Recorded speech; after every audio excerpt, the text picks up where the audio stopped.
Hey guys, it's Stephanie. Welcome back to my YouTube channel. Yesterday, somebody on Twitter tweeted up Ethan Van Sciver and the World Class Bullshitters, Jeff over there, and Jeremy at Geeks and Gamers about a thing on Reddit, Star Wars leak on Reddit that he found, and it's pretty interesting, so I want to read it to you, if I can find it here.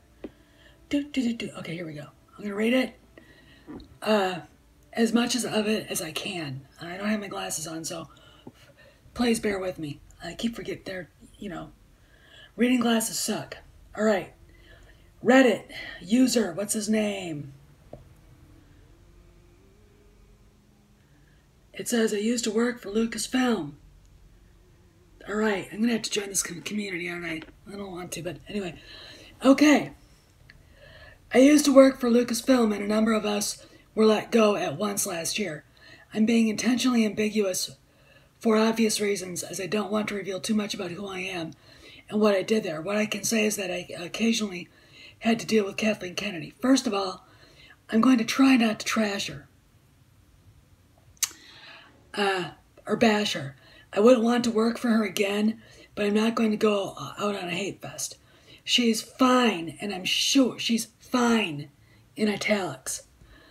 And I'm sure on a personal level quite nice. I just never got to know her that way, so I was on the reserved cold end of the stick. I still have a few friends working there. Here's some of my own experiences. All right. Depending on who's talking to her, she's very agreeable. Imagine a boardroom full of people talking, having different opinions about things, and KK saying, well, I think we should just do X. And someone would say, now Y is the way to go. It's as if that someone pulled a Jedi mind trick, because the next thing out of her mouth is, Y should be the way to go. If you're someone she doesn't care for, she'll do everything to disagree. The sky's blue, KK. No, the sky's brown. JJ, believe it or not, was the blue sky guy among many others. Bob Iger believes in him. He was asked to bring Star Wars back on the map, make it nostalgic yet new, and in that way he was more than successful. Not really. I guess everything surrounding TFA hurt it a lot. The novels. Who the people writing the novels, Chuck Wendig, Jason Fry, Claudia Gray. I think they really did hurt TFA in the long run. All right, back to what he wrote. He brought in $2 billion. TFA was critically acclaimed, and while some fans aren't fans of the rehash stuff, most generally acknowledge that it's a competently made Star Wars film. No, I don't know about that. But JJ's one of those guys, he's a nerd boy. He's a nerd boy. He's one of those guys. All right. Completely made Star Wars film that felt like Star Wars, and the character development resulted in genuine interest for what was to come after TFA. Kathleen, for some reason, doesn't mesh well with JJ. I don't know why, and I wish I had the missing puzzle piece here, because from what I know, she was in many ways his mentor once upon a time. When he was 15, he applied to this temp gig to clean up some Super 8 tapes, and that job just happened to be with Spielberg. KK was his assistant producer at the time, can't remember. Spielberg is obviously fond of JJ, helped him produce his own film, Super 8, and has shown nothing but support for JJ. I'm not sure what the relationship between KK and SS is like these days, but the fact that there's a rift between JJ and her makes me scratch my head a bit. Iger is not the biggest fan of Ryan. This does not surprise me. You've got an alpha male, doing this with that obvious beta male. Iger's not the biggest fan of Ryan. That's putting it mildly. He didn't like TLJ and wanted a lot of things changed. The impression some of us got, and this is not to say we're right, is that Iger quite on purpose wanted to give KK and Ryan, by extension, what she wants, so she can see with her own eyes that her vision is flawed. That seems like a waste of money, time, and reputation to me, but some people I know who still work there are convinced this was a setup for Iger to get her canned by 9 or shortly after 9 and make it look like a resignation. Either way, he's not happy with her. Well, she's leaving by September, we know that. KK was strongly against JJ taking over 9. When the mess started about a year ago, Iger could tell she wasn't satisfied with Colin, but it's as if she tried to make it work with him only because she knew Iger would immediately jump on the higher JJ train. Contrary to what Ryan says, he's a bit of an egotistical prick, if you ask me, and deserves way more hate than KK does. Ryan did want the episode 9 job. He almost got it because KK was vouching for him.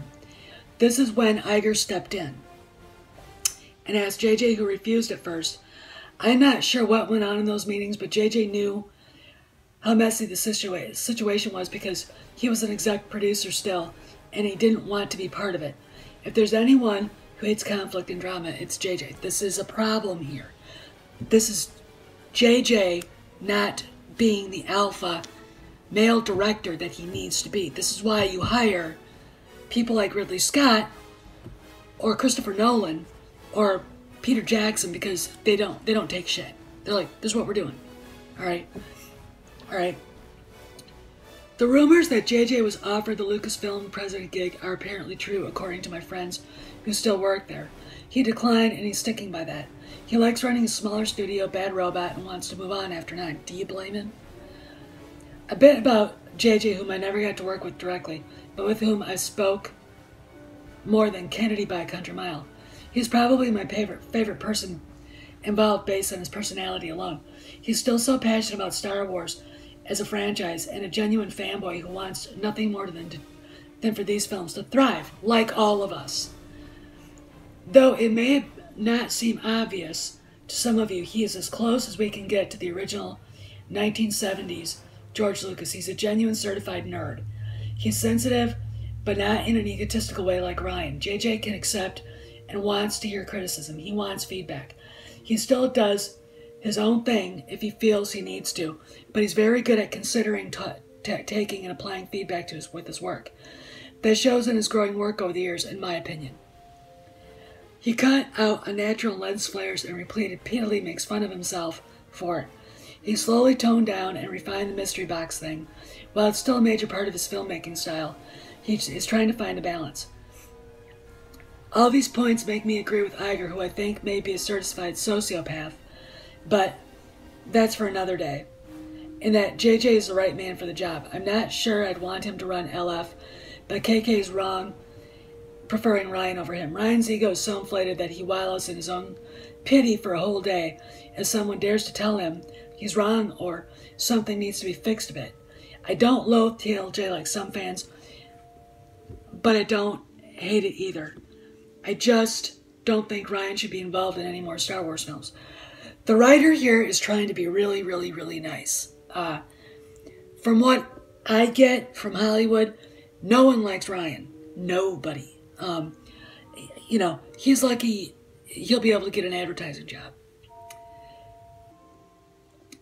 All right. Ryan should not be involved in any more Star Wars films. They're bound to fail by reputation alone.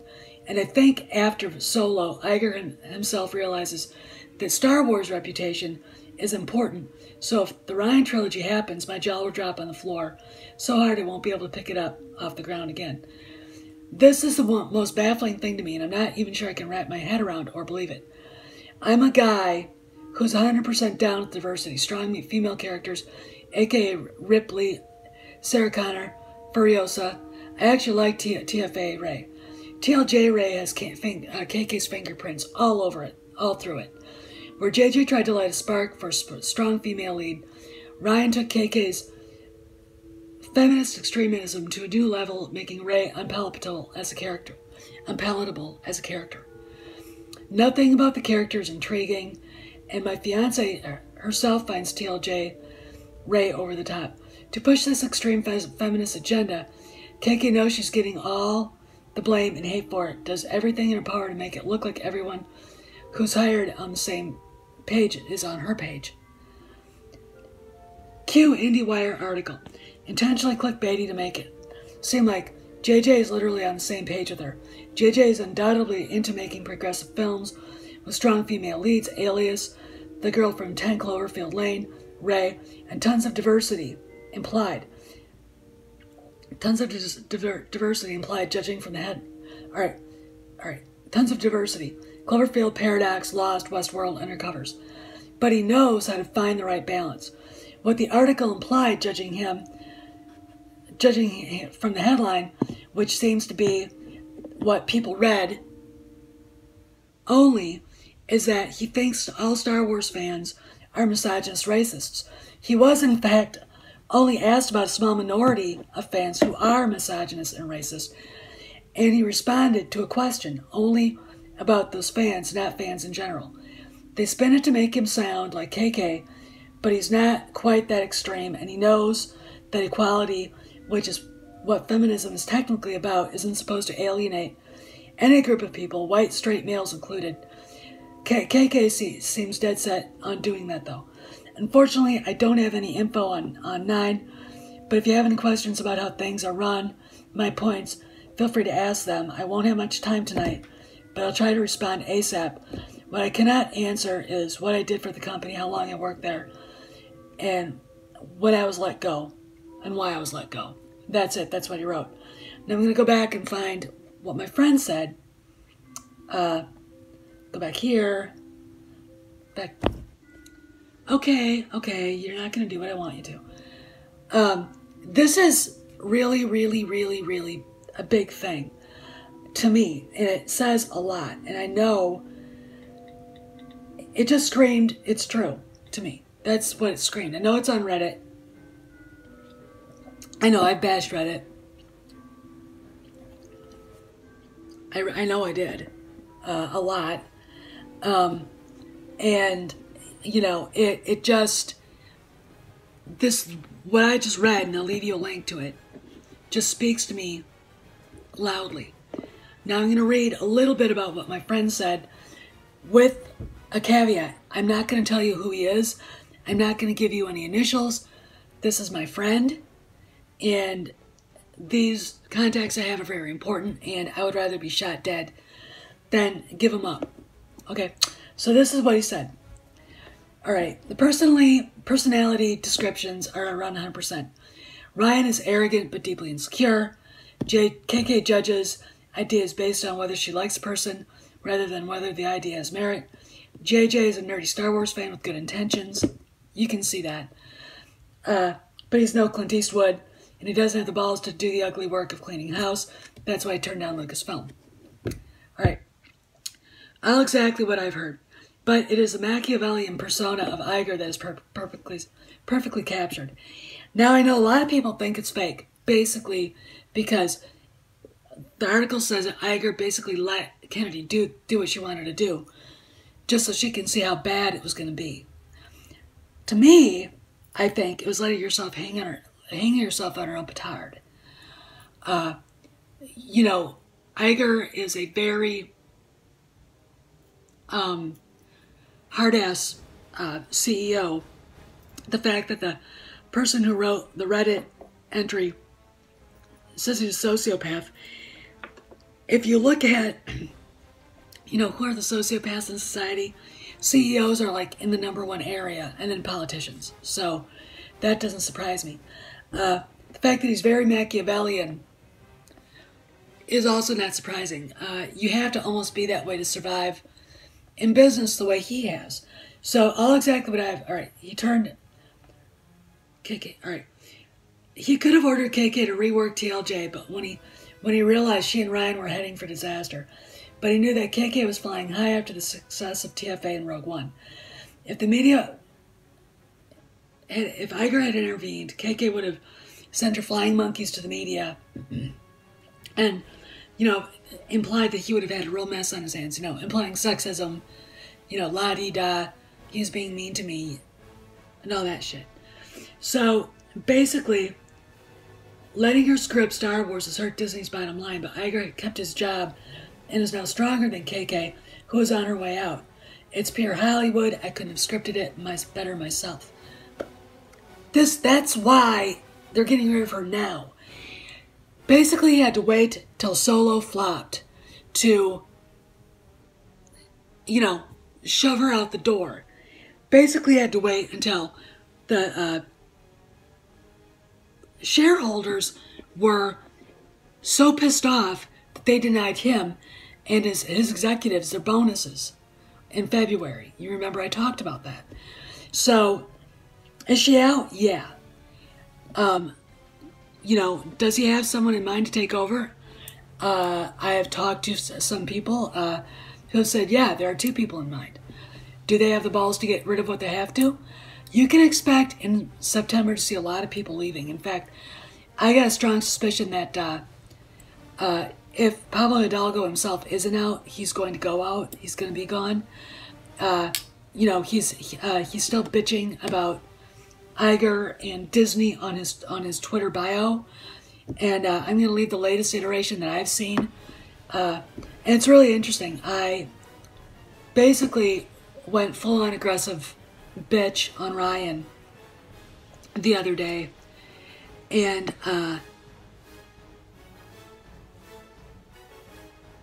he blocked me. And basically I said, had you done what you're supposed to do, had you made the movie the way JJ wanted it, none of this would be happening. You'd be flying high. But no, instead of acknowledging the criticism, saying, I'm sorry, I thought I was doing the right thing. I'm sorry you didn't like it. I know a lot of other people didn't like it. Basically saying, what can we do to fix it? He blocked me, and he's been doing that now. So that tells me that he knows he doesn't have a trilogy. He doesn't have a trilogy. We all know it. Disney's not going to spend the money. Here's the thing. Comcast's Disney shareholders, the hedge fund guys, have forced Fox. It wasn't Disney shareholders. It was Fox hedge fund shareholders have forced the Fox merger with Disney back to the end of July this month, so Comcast can come up with another offer. Now I haven't heard anything yet, and I could wake up. I could look on my messages and see something happened. But the fact that they want to see what else Comcast can offer says a lot.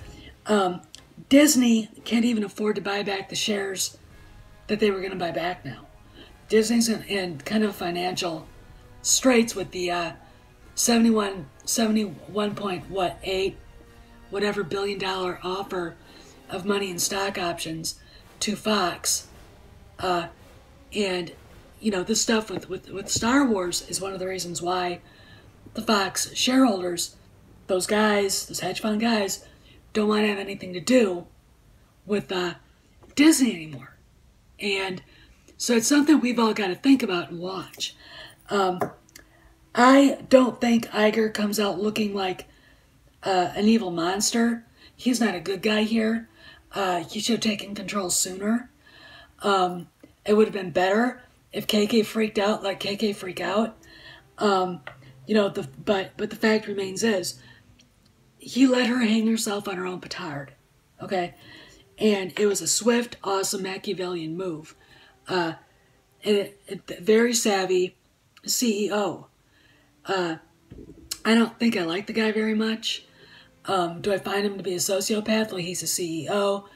And a lot of the more aggressive CEOs with the reputations for being real dicks are sociopaths. So there you go. So anyway, my Fresca, I think that probably this Reddit thing is real. My friend said it was real. I'm pushing it out to other people in the industry to see what they think, because I know for a fact people in Hollywood are talking about this. When you got Yahoo talking about the Star Wars implosion, when you've got other major sites talking about the Star Wars implosion, that's Disney. all right, allowing this to come out. That's Disney saying you can say this now.